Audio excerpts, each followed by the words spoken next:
In this training segment, I'm still using offense versus defense, but I'm just concentrating on kicks now. I put my hands behind my back so I'm not tempted to using them. Still, one side's blocking and one side is throwing the offensive techniques.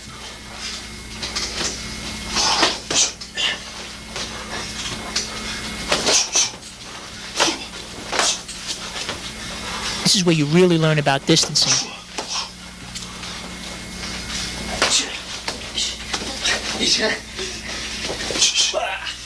As you can see, he's trying to keep me off balance because I'm getting in with some of the kicks. Inner instincts of hitting back and countering after taking a few shots. Since no system has the ultimate blocking method that stops every attack, we must work on countering after a body hit.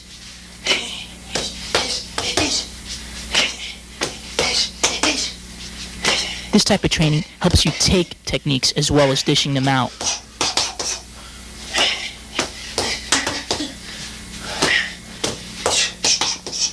Remember, always try to keep your hands up. In a fighting situation, after you're throwing techniques, keeping your hands up is important since your opponent may evade and come back and follow up with counter techniques. Now we move to mirror and shadow fighting techniques.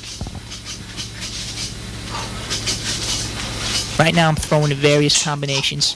What you should try to do when doing the mirror and shadow fighting is use big, wide movements.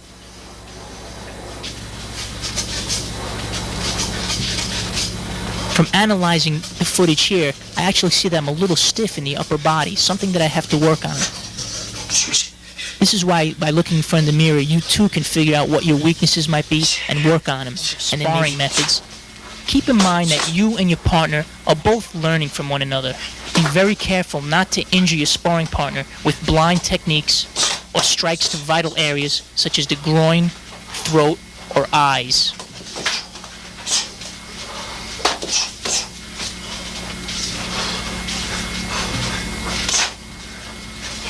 In this drill, one side is using hand techniques while the other side is just blocking.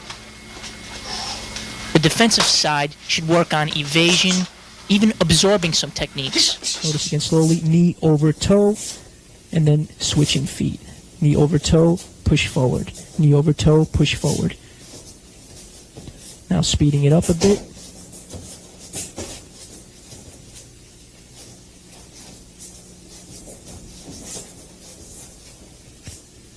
Again, knee over toe penetration, very important in getting on the inside. Step out with the right leg, grab the opponent's wrist, my right hand, and then slide out with my left foot.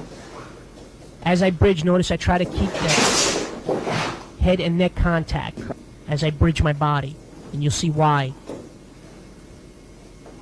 Trap the arm, sit out, drive my head back into his low.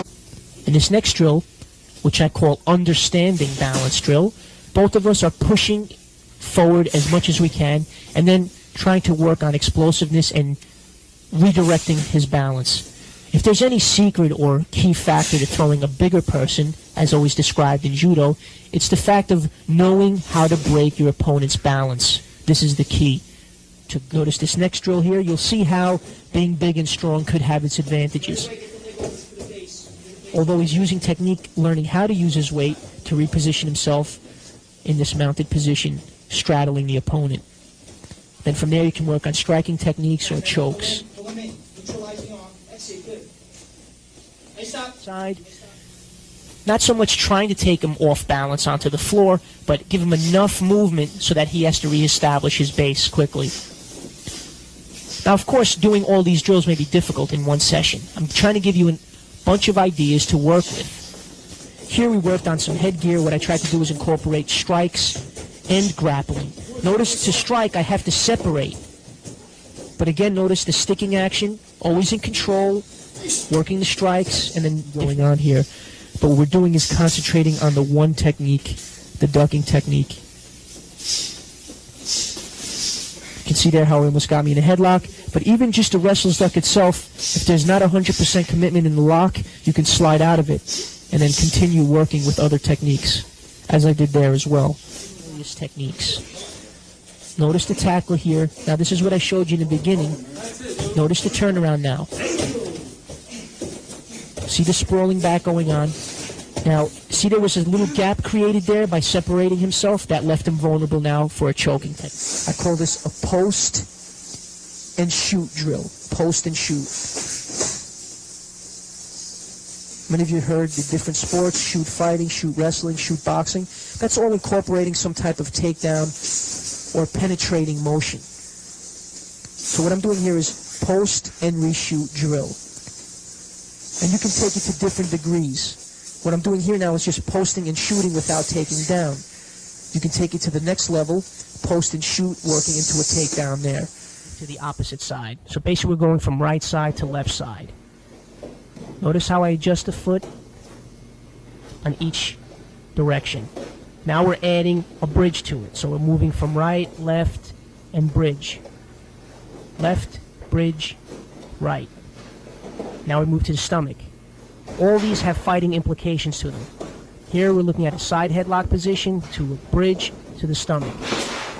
Now ideally one of the best ways to practice this is to have your partner call out left side, right side, bridge, stomach, and move according to his directions. As you do this for several minutes, you'll see the tremendous benefit in stamina and also body positioning and mobility on the ground.